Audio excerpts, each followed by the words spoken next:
Assalamualaikum warahmatullahi wabarakatuh. Perkenalkan, nama saya Azara Sofia.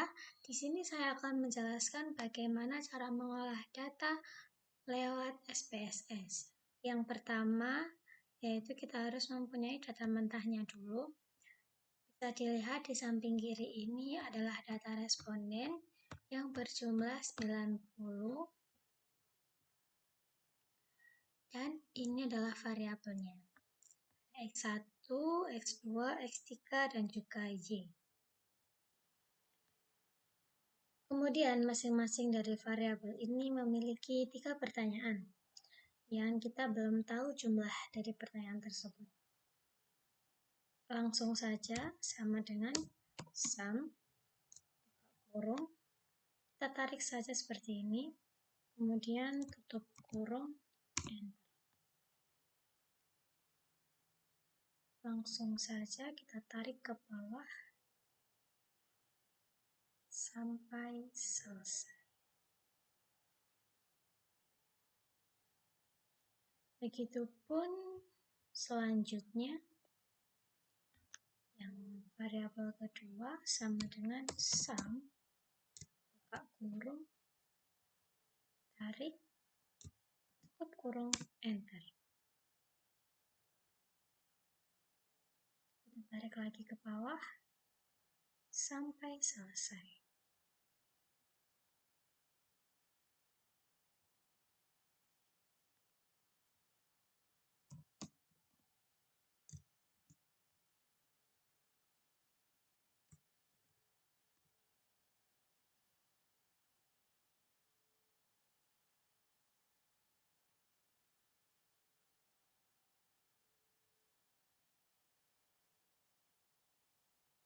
Dan yang terakhir,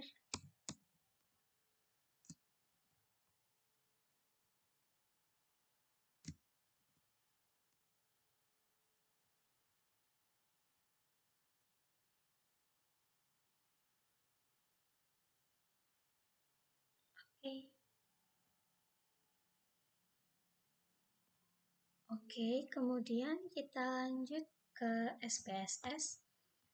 SPSS ada dua macam, yang pertama data view, yang kedua yaitu variable view. Kita ke variable view dulu. Kemudian kita tulis seperti data mentahan tadi, yaitu X1, X1.1, kemudian X1.2, X1.3, X1.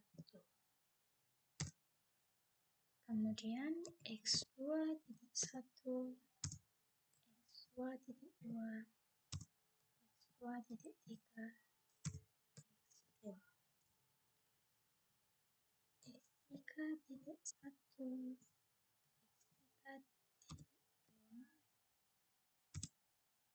X3.2, X3.3, dan X3. Terakhir yaitu Y1,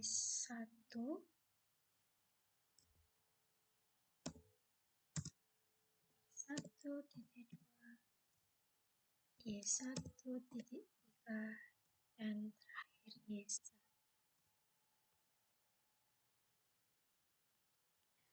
Oke, setelah kita selesai menulis sampai variabel terakhir, kita kembali ke Excel tadi. Sini keterangannya ada 5. Yang pertama, sangat tidak setuju. Kedua, tidak setuju. Ketiga, ragu-ragu. Keempat, setuju. Dan kelima, sangat setuju. Kita kembali lagi ke SPSS. Kemudian kita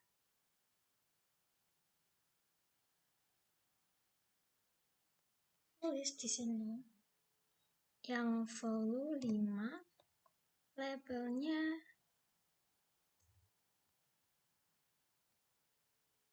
sangat setuju.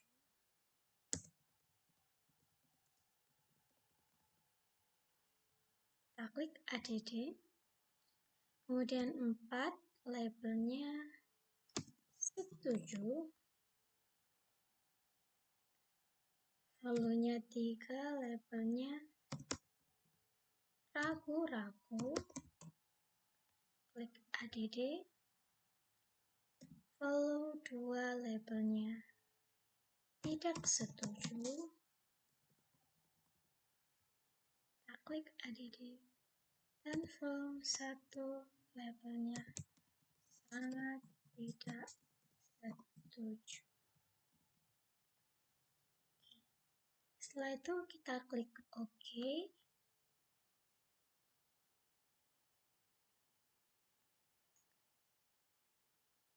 Kemudian kita klik di sini.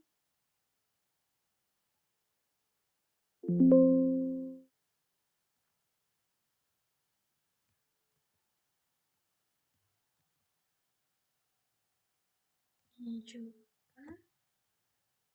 Kita tulis kecuali di X1 ya. Jadi X1.1, X1.2, X1.3. Kemudian kita langsung loncat ke X2.1, X2.2, X2.3, kemudian X3.1, X3.2, X3.3, Y1, Y2, Y3.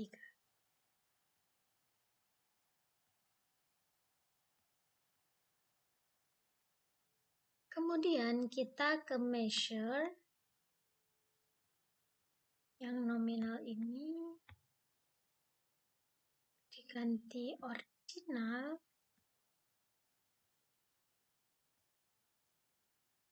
Kemudian yang hasilnya yaitu X1 scale. Jadi mulai X1.1, X2.1, begitupun seterusnya kecuali yang X1 atau X2, X3 dan Y1 nanti scale. Ini ordinal.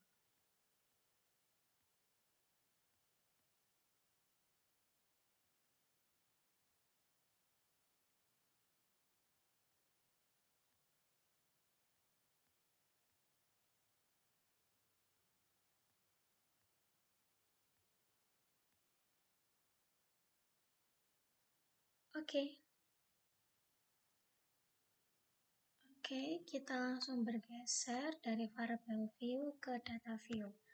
Tampilannya akan seperti ini.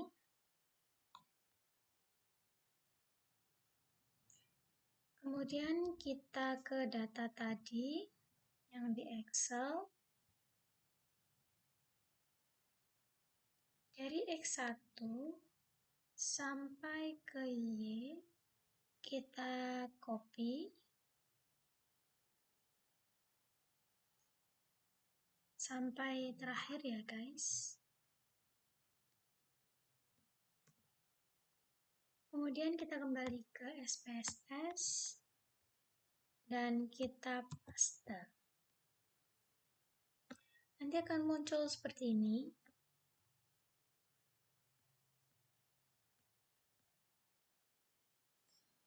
Kemudian jika sudah, kita save dulu.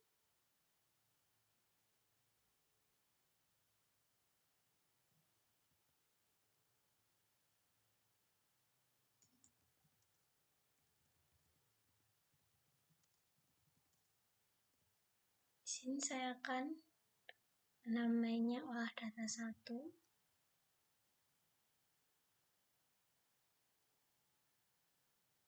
Langsung saya save.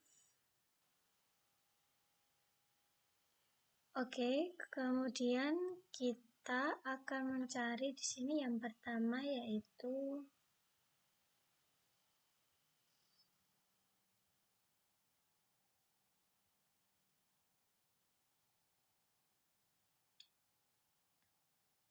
mencari jawaban responden. Yang kedua, hasil uji validitas. Yang ketiga, Hasil uji reliabilitas data. Yang keempat, uji asumsi klasik.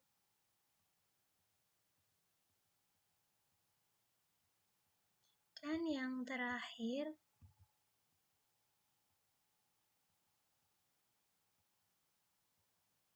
yaitu uji hipotesis. Oke, langsung saja kita akan menjawab pertanyaan nomor 1, yaitu menguji jawaban responden menggunakan analisis statistik deskriptif pada SPSS. Oke, langsung saja kita kembali ke data SPSS tadi. Kemudian yang pertama kita klik Analyze, kemudian Descriptive Statistik, Frequency. Kita pindah semua dari X1, X2, X3, kecuali jumlah ya. Kita pindah semua kecuali jumlahnya.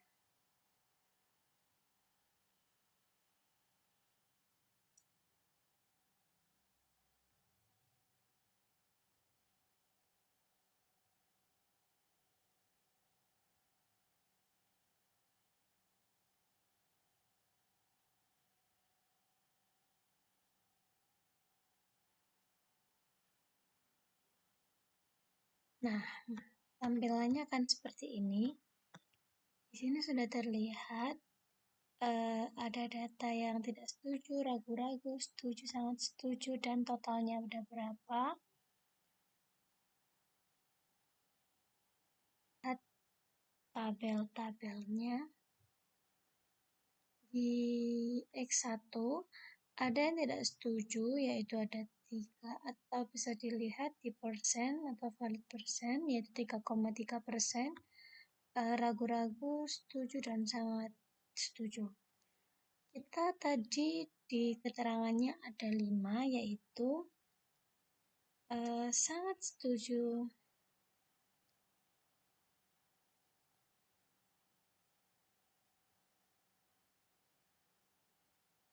sangat setuju, setuju ragu-ragu, tidak setuju, dan sangat tidak setuju. Sedangkan di sini yang sangat tidak setuju tidak ada, berarti diartikan 0 atau tidak ada.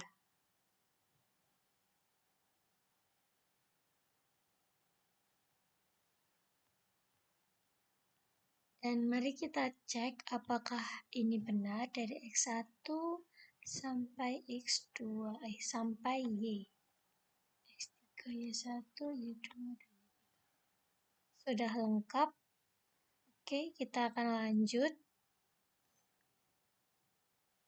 Kemudian kita akan langsung jawab pertanyaan nomor 2, yaitu sebenarnya yang pertama ini kita bikin tabel seperti ini. Saya bikinnya di Word dan sudah jadi seperti ini. Tapi kita langsung aja lanjut ke soal yang kedua, yaitu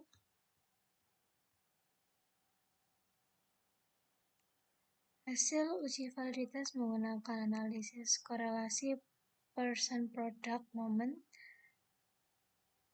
Di sini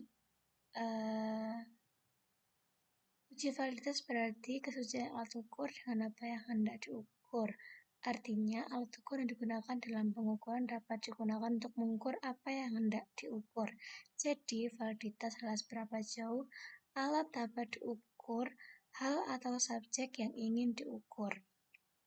Teknik korelasi yang digunakan untuk melakukan uji validitas item pertanyaan dalam penelitian ini adalah korelasi product moment dengan rumus sebagai berikut. Jadi ini rumusnya RXY, yaitu korelasi X-nya skor perolehan X, Y skor perolehan Y, N yaitu jumlah responden atau banyaknya sampel. Uji validitas baiknya digunakan pada setiap butir penelitian yang diajukan. Hasil R hitung dibandingkan R tabel, di mana F sama dengan N-2, sedangkan signifikan 5%. Apabila hasil yang diperoleh R hitung lebih kecil dari L tabel, maka instrumen tersebut valid. Dalam menggunakan uji validitas ini, peneliti akan menggunakan metode komputerisasi SPSS 20. Langsung saja kita praktekkan. Yang pertama yaitu kita klik Analyze, kemudian Correlate,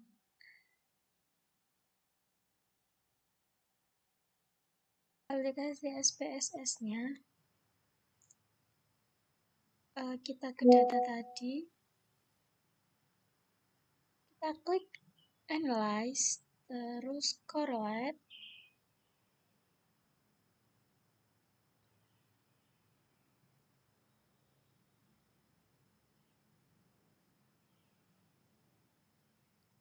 kita ambil H.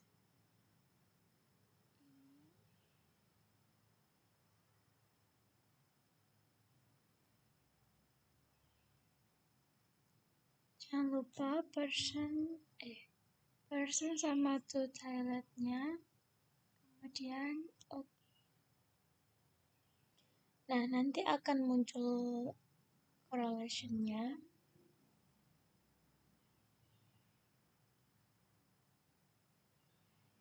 yaitu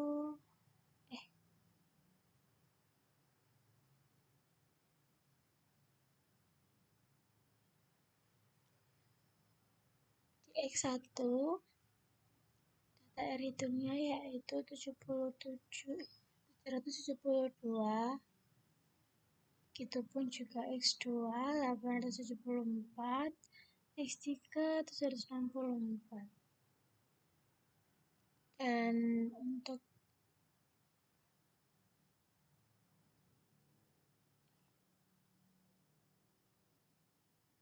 correlation, di sini ada person correlation X1 yaitu atau R hitungnya 772, X2 874, X3 764. Kita akan mengulanginya lagi, X2, X3 sampai Y.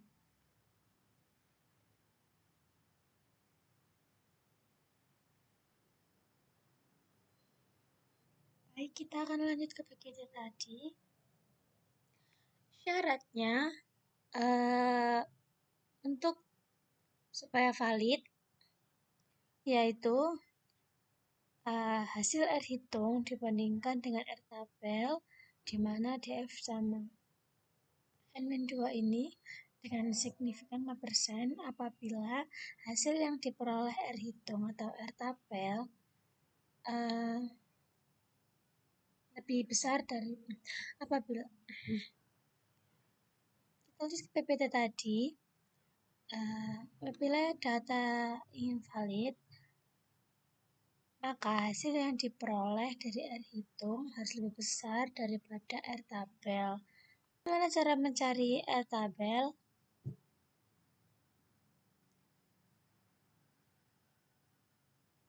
Bagaimana cara data itu bisa valid? Yaitu apabila hasil yang diperoleh R hitung lebih besar daripada R tabel. Bagaimana cara menghitung R tabel? Di sini kita akan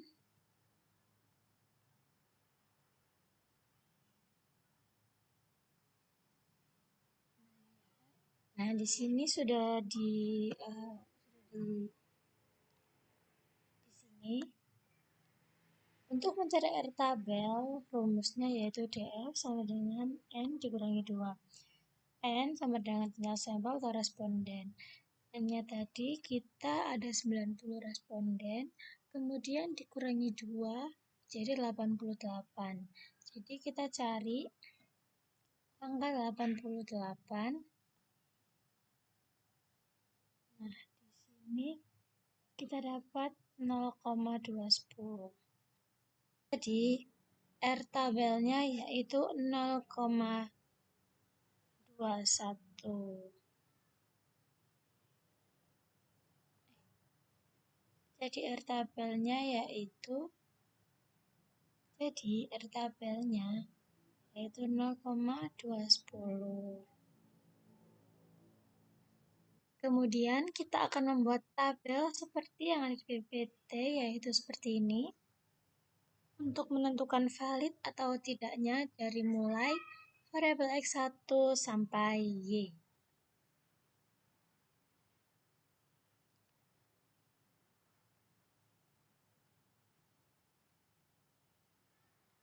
Mungkin bisa saya contohkan seperti ini. Ini yang pertama tadi. Kemudian ini. Nanti kita akan membuat, kita akan mengulangi menghitung lewat SPSS tadi seperti yang pertama, seperti ini. Nanti kita akan masukkan ke dalam tabel seperti ini. Oke, kita lanjut. Nomor 3.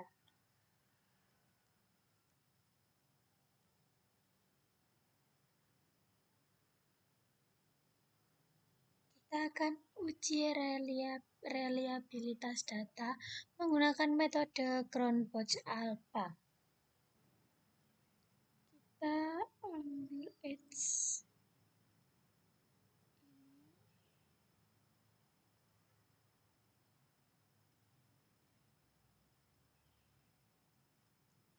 Jangan lupa person sama to toiletnya. Kemudian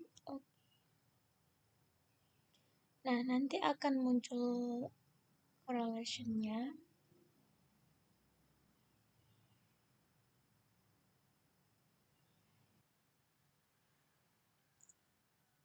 Bisa dilihat di tabel yang tadi.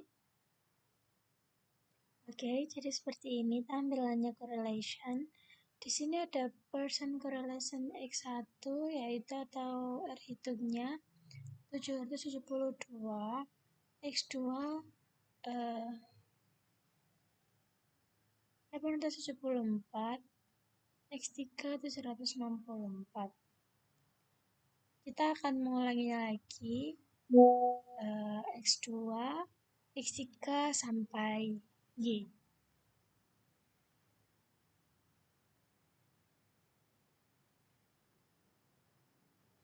Oke, langsung saja kita ke analyze. Kemudian kita ke regression. Kita klik linear. Kemudian kita klik ini, kemudian OK. Dan di sini ada beberapa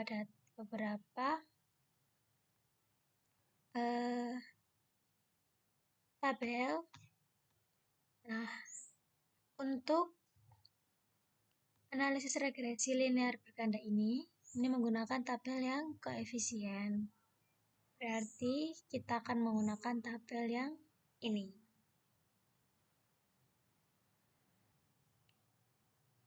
Oke. Di sini kita sudah dapat data yang koefisien.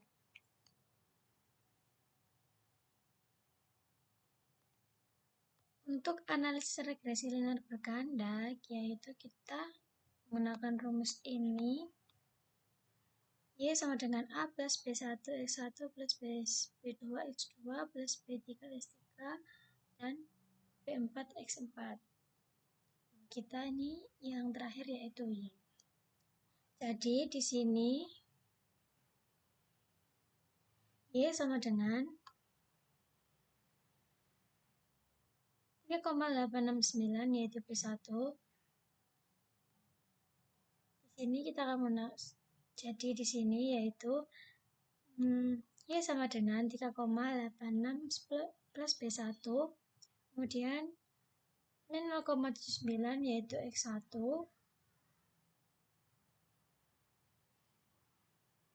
Kemudian plus 0,672 yaitu X2 plus 1,60 yaitu X3.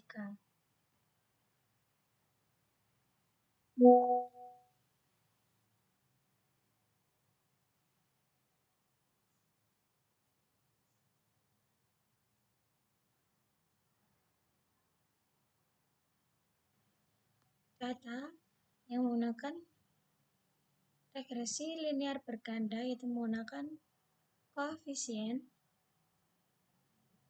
Analisis regresi linear berganda digunakan untuk menguji kebenaran hipotesis yang diajukan dalam penelitian ini, yang modelnya yaitu Y sama dengan A plus B1 atau X1 plus B2 atau X2 plus B3 atau X3 plus B4 atau X4. Nah, di sini berhubung kita mempunyai 3S dan juga 1Y, maka seperti ini, yaitu Y sama dengan A plus B1 X1 plus B2 X2 plus B3 X3 plus Y1 atau jadi seperti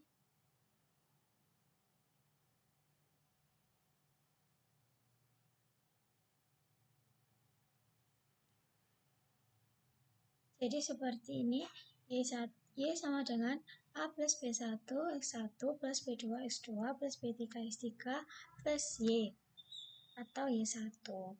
Di sini tadi kita sudah menemukan di koefisiennya, yaitu 1 berapa, X2 berapa, X3 berapa. Kemudian